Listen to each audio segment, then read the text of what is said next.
Um homem que vivenciou situações adversas. O texto diz que ele era íntegro. Integridade é aquilo que você é com a porta do quarto fechada, aquilo que ninguém está vendo, aquela verdade que só Deus conhece. Ele era íntegro, mas ele era reto. Se integridade é aquilo que você é quando a porta do quarto está fechada, retidão é aquilo que você é diante dos olhos dos homens. Um homem de boa reputação, homem do bom testemunho.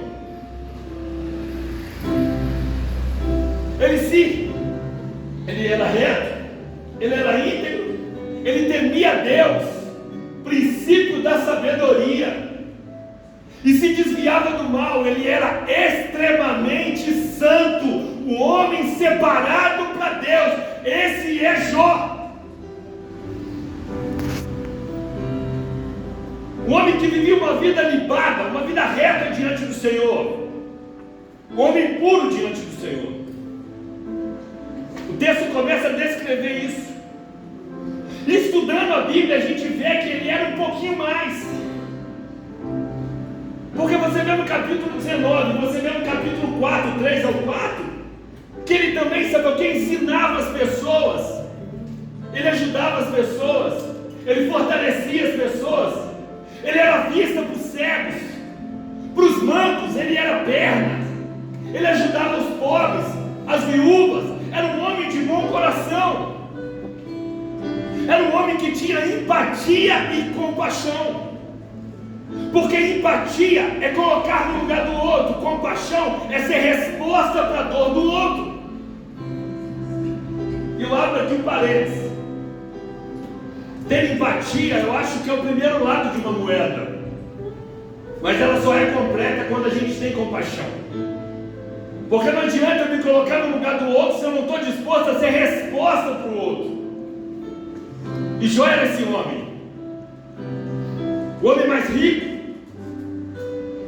o homem mais próspero, o homem mais importante da sua época, mas que não perdeu a humildade e a sensibilidade de lidar com gente. O status e a posição que ele foi levada, o prestígio que ele tinha, não impediu ele de chorar com os que choram, de se alegrar com os que se alegram, de ajudar as pessoas. Esse era Jó. E o texto começa a descrever isso. E o texto deixa bem claro que ele era o homem mais rico. E aqui cai um mito também. O mito que um homem rico não pode servir a Deus. Porque Jó, ele não era só rico, ele era o mais rico. Jó, ele tinha dinheiro no bolso, mas Deus no coração. Porque o problema não é ter dinheiro, é o dinheiro nos ter. O dinheiro, ele é um bom servo, mas ele é um senhor impiedoso. O dinheiro pode estar no bolso, jamais no coração. E em Jó eu aprendo que o homem mais rico é o mais temente, é o mais piedoso, é o mais santo, é o mais fiel. E eu aprendo também nessa pequena introdução que o dinheiro e o poder, ele não muda ninguém, só revela o que as pessoas são. Esse era Jó. Mas de repente vai ter uma reunião. E essa reunião, ela é no céu. E está o Senhor e os anjos. E de repente vai nessa reunião quem? Satanás. E quando Satanás vai nessa reunião, começa-se um diálogo. E quem inicia esse diálogo é o próprio Deus. E o Deus fala: observaste o meu servo Jó? Homem temente, reto, desvia do mal, um homem totalmente comprometido, na terra não há igual. Você tem visto? De repente Satanás poderia ter falado assim: não vi não, esse eu não conheço, não, estou muito ocupado. Mas não, o que ele disse para Deus? Eu vim da terra de rodear por ela. Ele é um desocupado, ele está aí, ele está estreito, ele está procurando quem possa tragar. E quando Deus inicia o diálogo, de pronto, ele já deixa bem claro, mas também se abençoa em tudo que ele põe a mão prospera. A sua riqueza multiplica, os gados, tudo, é um homem próspero. O Senhor cercou ele com o muro, ninguém pode tocar nesse homem. Dessa forma, quem não te adoraria? É interessante que Satanás aqui, ele fala com Deus e acusa Deus de comprar adoração. Ele fala com Deus que Jó só adora ele porque Deus abençoa, porque Deus faz tudo, porque Deus protege.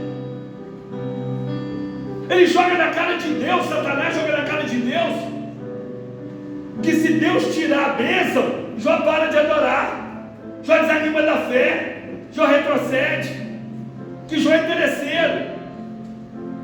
E se Jó é interesseiro, Deus precisa comprar adorador. E aqui Satanás usa 3 teses. Eu quero falar sobre isso nessa introdução. Primeira tese: Satanás insinua que ninguém ama Deus mais que o dinheiro. Coloca aí para mim, Letícia, capítulo 1, verso 13 a 17. Nesse diálogo, onde Deus inicia, e Satanás, o que acontece? Deixa bem claro que Jó só adorava por interesse. Satanás, ele utiliza 3 teses aqui. Primeira tese: que ninguém ama mais a Deus que o dinheiro. Segunda, que ninguém ama mais a Deus do que a família. Terceiro, que ninguém ama mais a Deus do que a si mesmo. Será que Satanás estava certo? Será que Jó verdadeiramente é interesseiro? Ou foi interesseiro? Será que Deus precisava comprar a fidelidade de Jó? Será que o interesse de Jó era só naquilo que Deus poderia dar? E sucedeu um dia que seus filhos e suas filhas comiam e bebiam vinho na casa de seu irmão primogênito. Vou ler a minha aqui. Partido 13. Veio o mensageiro a Jó e lhe disse: os bois ladraram e as jumentas paciam junto a eles. E deram sobre eles os sabeus e os tomaram e mataram os moços aos fios da espada, e só eu escapei para trazer-te a nova. Enquanto esse ainda falava, veio o outro e disse: fogo de Deus caiu do céu e queimou as ovelhas e os moços e os consumiu, e só eu escapei para trazer-te a nova. Enquanto este ainda falava, veio o outro e disse: os caldeus, dividindo-se em 3 bandos, deram sobre os camelos e os tomaram e mataram a fio de espada, e só eu escapei para trazer-te a nova. No diálogo do céu, Satanás, o que acontece? Fala assim: ó, toca nele para ver se ele vai te adorar. E Deus permite. Deus fala: pode tocar, só não tira a vida.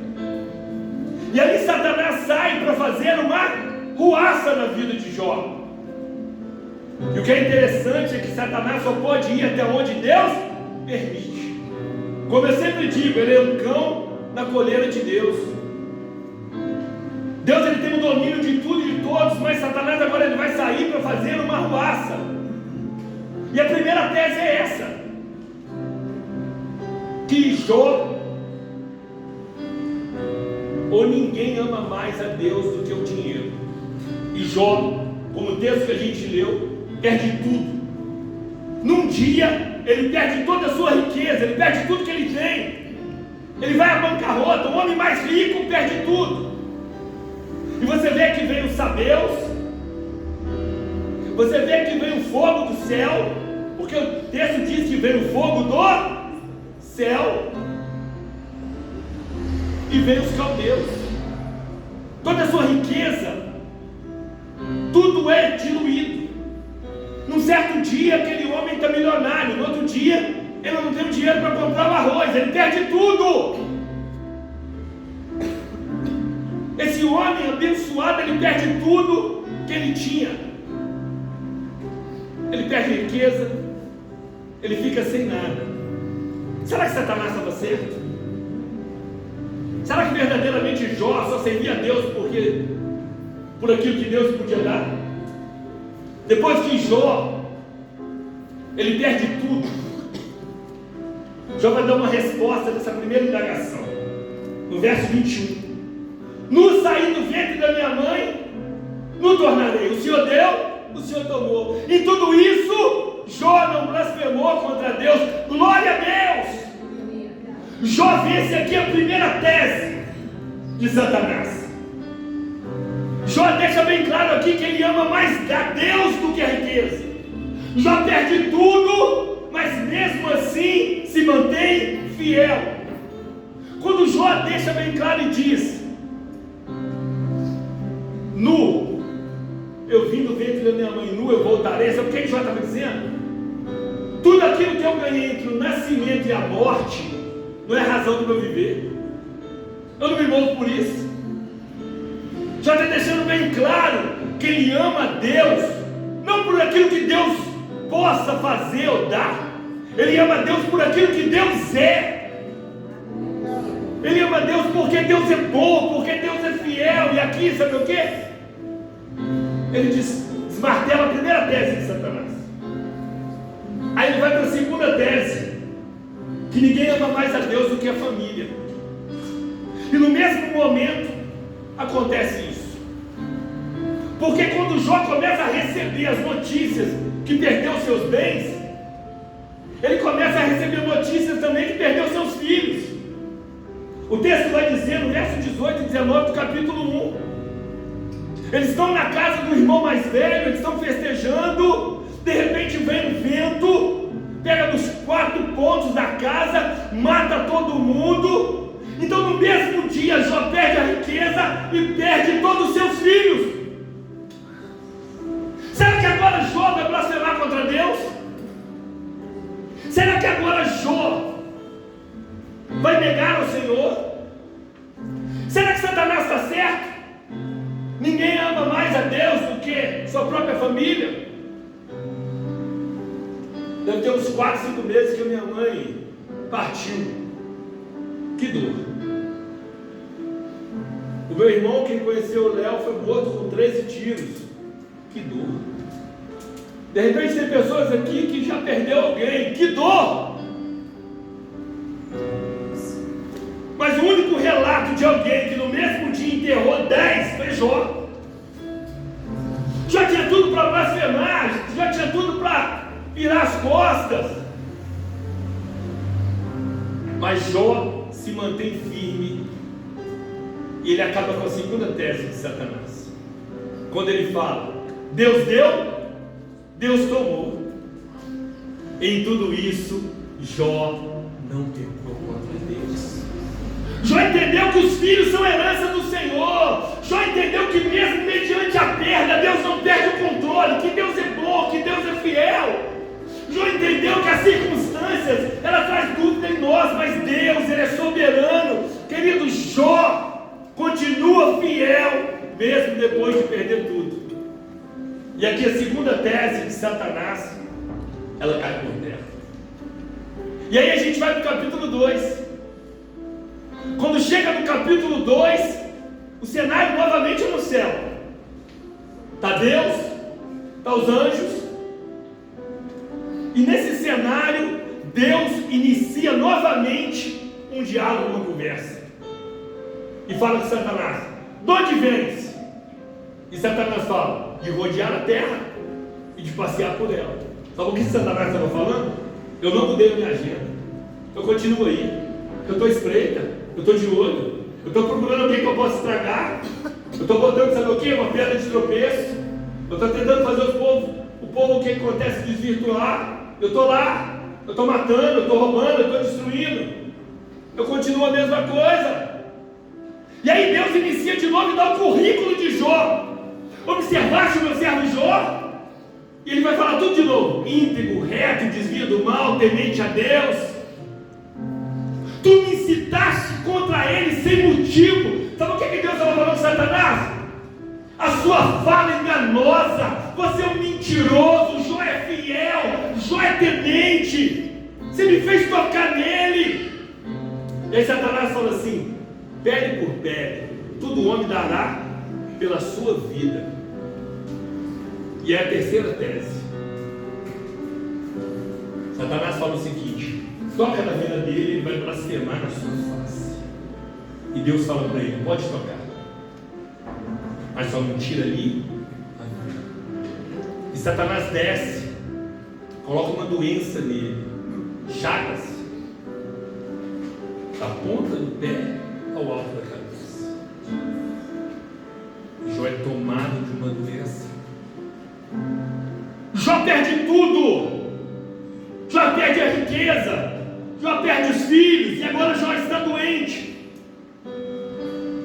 E a Bíblia vai dizer em Jó 2, verso 9, que a sua mulher ainda chega perto dele e fala: amaldiçoa esse seu Deus e morra. Jó começa a ter problema em todos os lados. Jó está no fundo do poço. Jó perde tudo que tem. Jó está abatido, Jó está ferido, Jó está sem força. Jó já não tem mais lágrimas, Jó está no fundo do poço. E aí o verso 10, ele deixa bem claro: tu falas como uma louca. Receberemos o bem de Deus e não receberíamos o mal. Em tudo isso não pecou Jó contra Deus com seus lábios. Aqui Jó está sabendo o que? Desmartelando a terceira tese de Satanás. Jó aqui está deixando bem claro que ele ama Deus por aquilo que ele é, não por aquilo que ele dá. Jó está deixando bem claro que ele ama Deus acima da riqueza, acima da família, acima de si mesmo. Jó está deixando bem claro, querido, que ele não se move por aquilo que Deus dá. Jó está deixando bem claro que ele não está interessado nas dádivas, mas no colo de Deus. Aleluia! E por isso que essa história, ela tem o poder, sabe o que? De mexer comigo. Porque quando eu olho para ela, eu vejo que eu não passo, nunca passei, eu não passo pela metade das coisas que ele passou.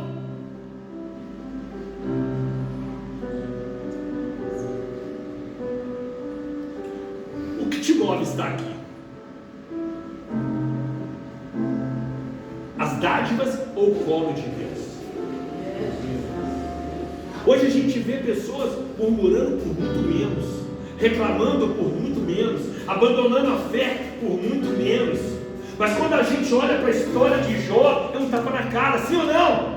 Eu fico com vergonha quando eu leio esse livro.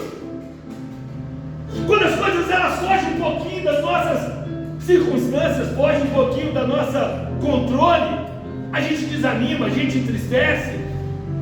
Muitos ainda pensam até em retroceder. Mas quando a gente olha para Jó, a gente ganha inspiração, querido. Eu não estou entendendo, mas eu vou continuar caminhando. Eu não estou vendo saída, mas eu não vou desistir. As coisas estão difíceis, mas Deus é Deus na minha vida. Eu não estou entendendo nada, mas Deus é poderoso, querido. Jó, ele tem um entendimento que a visão dele é limitada. Ele não está entendendo o que acontece no andar de cima. Ele só vê o andar de baixo. O andar de baixo muitas vezes é de dor. O andar de baixo muitas vezes é de luta. Mas o andar de cima ainda tem Deus fiel, aleluia. Ainda tem Deus poderoso, aleluia. Ainda tem Deus que não perde o controle de nada, aleluia.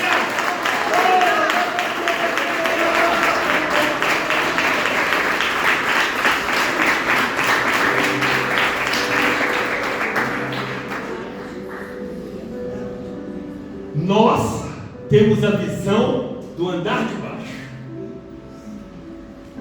E por ter a visão só do andar de baixo e não do andar de cima, a gente precisa entender que quem governa tudo continua no controle. Eu não estou entendendo, mas Ele é bom. Ele é fiel. Ele é poderoso. E já deixa bem claro: eu amo a Deus mais do que a riqueza. Eu amo a Deus mais que a minha família. Eu amo a Deus mais do que a mim mesmo. E eu louvo a Deus por essa palavra. Quem louva a Deus pode dar uma glória a Deus. Depois de tudo isso, já está no fundo do poço. Doente, sem filhos. Doente, sem filhos. Problema conjugal e sem riqueza. E ele recebe a visita dos amigos de Jó. Quem já viu? Eu já vi tem pessoas que utilizam os amigos de Jó de uma forma pejorativa. Aos amigos de Jó, porque são aqueles que vão para criticar, que na verdade não é tão amigos assim. Alguém já ouviu isso? Eu já ouvi isso algumas vezes, muitos já ouviram, né? Aí eu te faço uma pergunta: os amigos de Jó, eles eram verdadeiros? Eles eram amigos. Abre a Bíblia no capítulo 2, verso 11 ao 13. Depois de tudo isso, os amigos de Jó, eles vêm até Jó.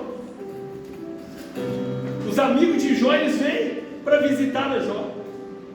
Eles reúnem, combinam, vêm até Jó. E o texto vai dizer: ouvindo, pois, 3 amigos de Jó todo este mal que tinha vindo sobre ele, vieram cada um do seu lugar. Elifaz, o temanita, e Bildade, o suíta, e Zofá, o naamatita, e combinaram com o doente dele para o consolar. E levantando de longe os seus olhos, não o conheceram. E levantaram a sua voz e choraram e rasgaram cada um seu manto. E sobre as suas cabeças lançaram pó ao ar. Verso 13. E assentaram-se com ele na terra 7 dias e 7 noites. E nenhum deles lhe dizia palavra alguma, porque viu que a dor é muito grande. Eles eram amigos. Eles combinam, eles vêm até Jó. Quando eles avistam Jó de longe, eles não conseguem reconhecer Jó. Jó é um morto-vivo. Jó está todo desfigurado. Jó está todo ferido, abatido, sem força. Devia ter perdido muito peso, todo desfigurado. E o texto vai dizer que esses amigos ficam 7 dias e 7 noites com ele. Rasga a sua roupa. E eles eram amigos verdadeiros de Jó. Quem aqui já passou por dor? Quem aqui já passou por perdas? Que dia que um amigo seu ficou 7 dias e 7 noites contigo? Era amigo. Era amigo. E era amigo verdadeiro. Ficaram quietos, ficaram em silêncio, não falaram nada. Choraram, gemeram. Eles viram o sofrimento de Jó e eles estavam ali do lado, todo mundo em silêncio, sem falar nada. E de repente eles rompem o silêncio. E esses que eram amigos cometem um erro. E sobre isso eu quero investir um pouquinho de tempo também. Qual é o erro, pastor? Eles começaram a filosofar, a pensar em causa e efeito. Eles começaram a pensar o seguinte: para Jó estar sofrendo, ele deve ter feito alguma coisa errada.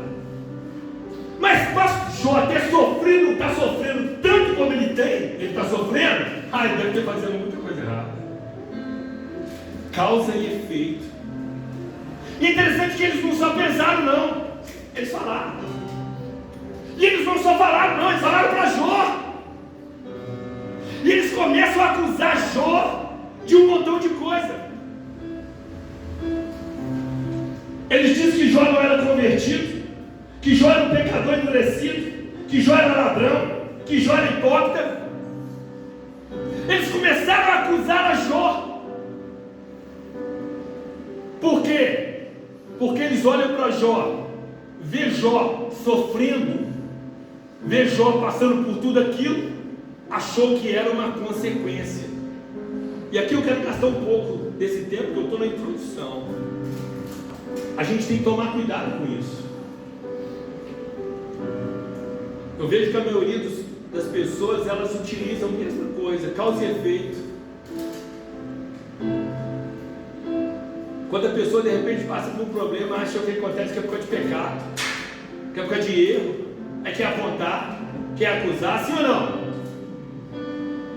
Imagina se hoje um pastor, um presbítero, um ministro de louvor morrer com a sua cabeça cortada. O que as pessoas vão pensar? No mínimo, estava no pecado. Sim ou não? Sim ou não? Se aconteceu isso, porque estava no erro. Mas é interessante que Mateus 11, verso 13, 14, ali para frente, não preciso nem colocar, Jesus disse que nascido de mulher não tinha maior do que João Batista.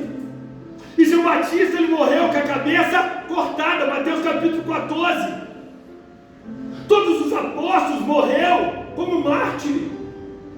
Então a gente precisa desconstruir isso, olhar menos para fora e mais para dentro. Os amigos de Jó tinham ido lá para consolar, e aí começa a saber o que? Acusar, apontar, machucar. Muitas vezes quando a gente lê a história de Jó, alguns se colocam como Jó, estou no sofrimento, mas a gente tem que pensar também se em algum momento a gente não é um amigo de Jó, que aponta o dedo para todo mundo, que machuca todo mundo, que fere todo mundo. Quando a gente passa por um problema, é o diabo levantando, mas quando é os outros, é Deus pesando a mão. Acho que vale a pena uma reflexão, sim ou não? É os amigos de Jó. Esses são os amigos de Jó. Começa a acusá-lo. E depois que eles acusam Jó levanta e faz 16 perguntas. Por que eu estou passando isso, Deus? Por que eu perdi meus filhos, Deus? Por que isso está acontecendo comigo, Deus? Por que os seios da minha mãe não secou e eu não morri de fome? Por que o Senhor não me tira a vida? Por quê? Por quê? Por quê? E Deus fica em silêncio. O silêncio de Deus machuca. Pior do que as tribulações que a gente passa é o silêncio de Deus. É não sabermos os porquês da vida. Porque o justo sofre. Porque o servo passa por situações adversas. Porque a vida do servo de Deus é mais difícil, na maioria das vezes feita de lágrimas. Por quê? Por quê? E por quê? Mas Jó só não perguntou não, Jó também lamentou. E ele começa a fazer questionamentos, faz 34 questionamentos. Ele começa a questionar o governo de Deus, o domínio de Deus, a soberania de Deus. E Jó começa a falar, Jó começa a falar, Jó começa a falar.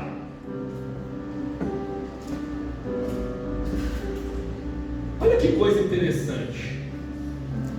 Eu acho isso aqui muito interessante. E Deus falou muito forte isso ao meu coração. Nos momentos de tribulação e luta, a gente pergunta, a gente questiona, a gente fala, sim ou não? Ele tem poder para mudar a sua história, ele tem poder para mudar a sua vida, ele tem poder para fazer tudo novo. Jó descobriu essa verdade, querido. Que Deus é onipotente. Segunda verdade, que nenhum dos seus planos pode ser frustrado. Ele tem o controle de tudo. Sua vida não está à deriva. Você não é um barquinho em alto mar, levado de um lado para o outro, não. Sua vida está no controle de Deus. Sua vida está nas mãos do Senhor, querido. Nenhum dos planos de Deus pode ser frustrado. Já descobre essa verdade. Está difícil, mas eu não estou sozinho. Tem um Deus que rege a minha vida e a minha história. Você pode ter entrado aqui passando pelo pior dia da sua vida. Existe um Deus que não perdeu o controle. Ele é o Deus da sua vida. Ele é fiel. E os planos dele ninguém pode frustrar. Eu gosto muito de um texto, está lá em Isaías capítulo 6, verso 1. No ano que morreu o rei Uzias, eu vi ao Senhor assentado sobre um alto e sublime trono. O seu cetro encheu o templo. No ano que morreu o rei Uzias, Isaías, ele vai ao templo e ele tem uma visão que muda a sua história.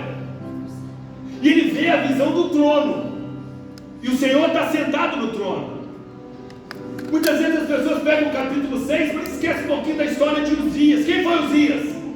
Foi um rei que começou a reinar aos 16 anos, reinou 52 anos. Depois de Salomão, foi o rei que levou a nação de Israel a viver o momento mais próspero. Um rei que investiu nos poderios militar, na agricultura, Então o povo viveu um momento bom, de prosperidade, de tranquilidade, de segurança. E esse rei é morto. Quando esse rei é morto, o povo fica com medo. Está todo mundo com medo. Está todo mundo perdido. Está todo mundo desesperado. E Isaías entra no templo, ele vê o Senhor assentado no trono. Por quê? Porque Deus não perde o controle de nada. Ele é fiel. O povo tem certeza, a nação está sem saber o que fazer. Isaías entra dentro do templo, querido, perdido, mas Deus continua no trono. Por quê? Porque os planos dele não podem ser frustrados. Ele é fiel. Segunda verdade que ele descobre, uma verdade que pode mudar a minha vida e a sua vida. Porque nos momentos de tribulação, a gente esquece da onipotência de Deus, sim ou não? A gente esquece que os planos dele não podem ser frustrados, que ele tem o governo de tudo, que tudo que acontece é vontade ou permissão, que ele é bom, ele é sempre bom. Terceira verdade que ele descobre, lê comigo o verso 3. Quem é este que sem conhecimento obscurece o conselho? Por isso falei do que não entendia, coisas que para mim eram demasiado maravilhosas e que eu não conhecia. Sabe qual que é a terceira verdade que ele descobre? Que ele era limitado, que ele não tem a visão do andar de cima. E ele descobre: eu falei do que eu não sabia. Jó falou demais, Jó reclamou, Jó murmurou, Jó falou. E quem de nós não fala quando está passando por tribulações? Quem de nós não fala quando está passando por luta? Muitas vezes a gente quer do outro um nível de atitude que nem a gente tem, nem Jó teve.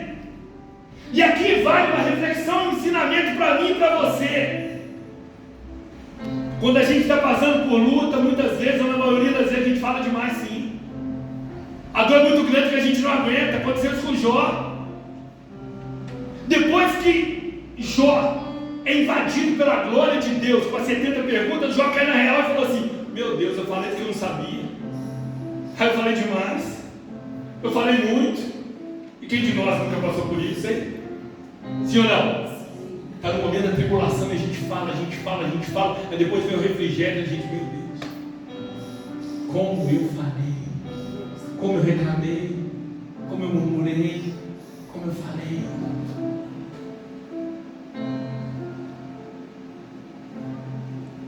E aqui vale outro conselho para mim e para você. Quando você vê alguém falando demais, critica não. Tenta entender a história. Dependendo até igual Jó. Passou por uma perda muito grande. Está desesperado e tem uma ferida muito grande. Porque na maioria das vezes a gente quer uma espiritualidade do irmão na dor que a gente não tem. No momento da dor a gente fala, Jó falou. O homem íntegro, reto, que desviava do mal, o homem que Deus falou, o homem mais santo, foi Deus que falou sobre ele. No momento da luta ele falou muito. Reclamou muito.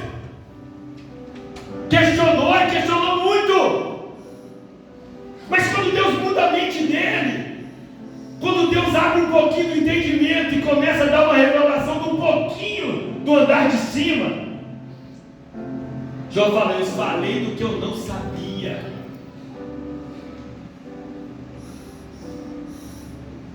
Muitas vezes a gente na luta, a gente fala assim ou não? A gente fala. E não precisa ninguém criticar a gente não, depois a gente mesmo fica com vergonha. Depois a gente fala igual Jó: meu Deus, eu falei que eu não sabia. Quem aqui já falou muito quando passou na tribulação? Não só eu, né? Ah não, tá todo mundo. Só todo mundo. Jó falou. Terceira verdade, Jó descobriu, sabe o quê? Que o conhecimento dele é limitado. Jó pensou que Deus tinha esquecido dele. Jó pensou que a vida dele estava, sabe o quê? Ao erro. Não. Depois ele entendeu que Deus é bom, que Deus é sempre bom, que Deus é perfeito. Vão ter perguntas que só vai ter resposta para você e para mim lá no céu. E a gente tem que entender que nem tudo ele vai responder, mas ele é fiel, ele é bom, e no final das contas, a gente só precisa crer e acreditar que o Deus que nos chamou é o Deus que é soberano e ele é bom.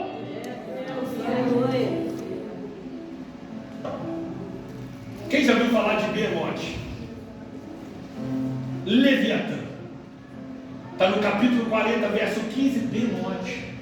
Capítulo 1, Leviatã. 2 monstros. Agora algumas traduções falam que acontece que talvez é um hipopótamo e um crocodilo. Não gosto, porque nos originais do hebraico não é isso. São 2 grandes monstros, mas que foram criados por Deus. Monstros bons, que tipifica desordem. Porque no capítulo 40 e 41 ainda está naquela situação do diálogo, onde Jó está falando que Deus não consegue governar. Ele está murmurando, ele está reclamando, ele está indagando. E quando Deus usa a figura desses 2 monstros, se você ler todo o contexto e não isolado, você vai ver que Deus está mostrando que da mesma forma esses 2 monstros foram criados por Deus, mas que pode atacar assim o mundo. O mundo de Deus é lindo, é belo, mas não é perfeito por causa do pecado. Só quando a gente estiver no céu, aqui a gente passa por luta, por tribulações, mas isso vai passar, querido, isso vai passar. Deus é bom. Esse mundo perfeito, belo que Deus criou, meu filho, ele é feito de muitas armadilhas, de muitas lágrimas, de muita dor. Quarta verdade: com os ouvidos eu ouvira falar de ti, mas agora te vejo os meus olhos. Quarta verdade que Jó, versículo 5. Quarta verdade: com os meus olhos, com os ouvidos eu ouvira falar de ti, mas agora te vejo os meus olhos. E eu paro para pensar. Jó está deixando bem claro, eu ouvia falar, agora eu conheço. Por quê? Porque as lutas e as tribulações, elas são pedagógicas também. Ela tem o poder de nos aproximar de Deus. Ela quebranta o nosso coração endurecido. Ela nos leva a entender a vontade perfeita de Deus. Nas lutas da vida, querido, Deus quebranta o nosso coração, sim ou não? Deus quebranta o nosso coração. Oséias 6,3: cresçamos e prossigamos em conhecer a Deus. Na eternidade, vai passar 1 ano e nós vamos estar conhecendo a Deus. Vai passar 1000 anos e a gente vai estar conhecendo a Deus.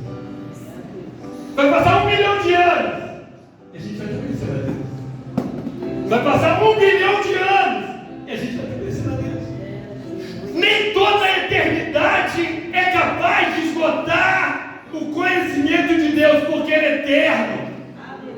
No céu a gente vai glorificar a Deus, a gente vai se regozijar em Deus, e quem não gosta de trabalhar tem um aviso aí, a gente vai servir a Deus. Céu é dinâmico, céu vai ser uma bênção. Então Jó falou: olha, eu conhecia, eu ouvi falar, mas agora os meus olhos te viram o Senhor. Por quê? Porque Deus é uma fonte inesgotável, querido. Jó tem um entendimento que aquela luta aproximou ele mais de Deus, e ele abraçou naquele que verdadeiramente podia mudar a história dele. Quinto ponto, verso 6: pelo que me abomino e me arrependo no pó e nas cinzas. Repete comigo, fala: pelo que me abomino e me arrependo no pó e nas cinzas.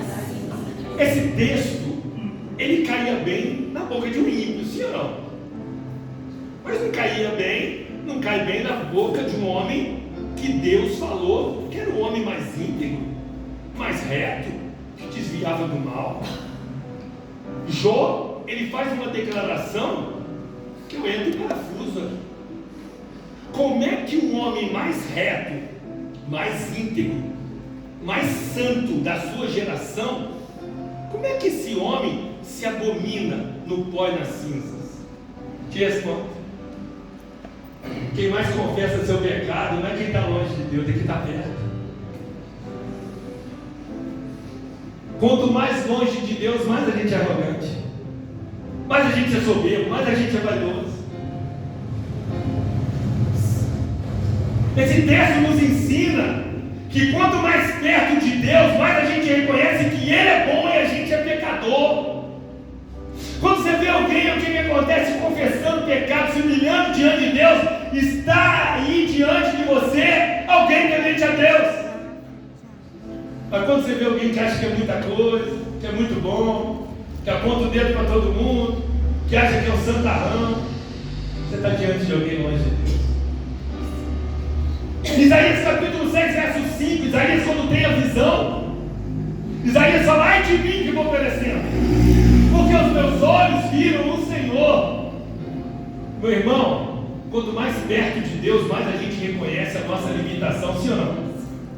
Quanto mais perto de Deus, a gente reconhece que a gente precisa mudar, que a gente precisa melhorar, que a gente é falho, que a gente é pecador. Quanto mais perto de Deus, a gente reconhece que nós precisamos do Senhor. Essas 5 verdades, elas mudaram a vida de Jó. Eu espero que mude a minha e a sua vida. A onipotência de Deus. Deus tem controle de tudo. A gente muitas vezes fala porque a gente não tem uma visão completa. A gente precisa conhecer a Deus cada vez mais. E quem está mais perto de Deus são os que mais confessam os seus pecados. Quando Jó ele tem um entendimento desses 5 pontos, sua vida ainda não está transformada. Sua vida ainda não está mudada. Ele ainda continua o quê? Passando por problemas, doente, pobre, sofrendo. E no verso 10, agora para a gente finalizar, fazer a conclusão, o texto diz, eu quero ler no verso 7 a seguir. Vou ler o 10 primeiro. O Senhor, pois, virou o cativeiro de Jó quando este orava pelos seus amigos, e o Senhor deu a Jó o dobro do que antes possuía. Vale a pena ser fiel? A gente muitas vezes não entende o processo. Mas se a gente aguenta o trampo, depois Deus vem com a bênção. A gente não aguenta o processo, a gente deixa de viver algo glorioso de Deus. A estrada é espinhosa, mas o final ele é belo. Na estrada tem dor, mas no final tem lenço de Deus. A estrada tem perda, no final tem restituição em dobro, porque Ele é fiel. Jó lamentou, Jó chorou, Jó questionou, mas ele não abandonou a Deus. E o texto diz que Deus, Ele dá tudo em dobro para Jó. Esse é o mesmo Deus que eu e você servimos. É o mesmo Deus que tem algo poderoso para nós. A gente só precisa continuar firme. De repente você entrou aqui passando por situações, adversidades, por luta, por indagações. A palavra de ordem é: só mantenha firme, só mantenha fiel, só não desista. O nome do Senhor vai ser glorificado na sua vida. De repente agora você não está entendendo como Jó, mas Deus, Ele tem algo poderoso para a sua vida. Só quem entende isso, glorifica a Deus, querido. Deus é bom, Deus é fiel, Deus mudou a sua vida.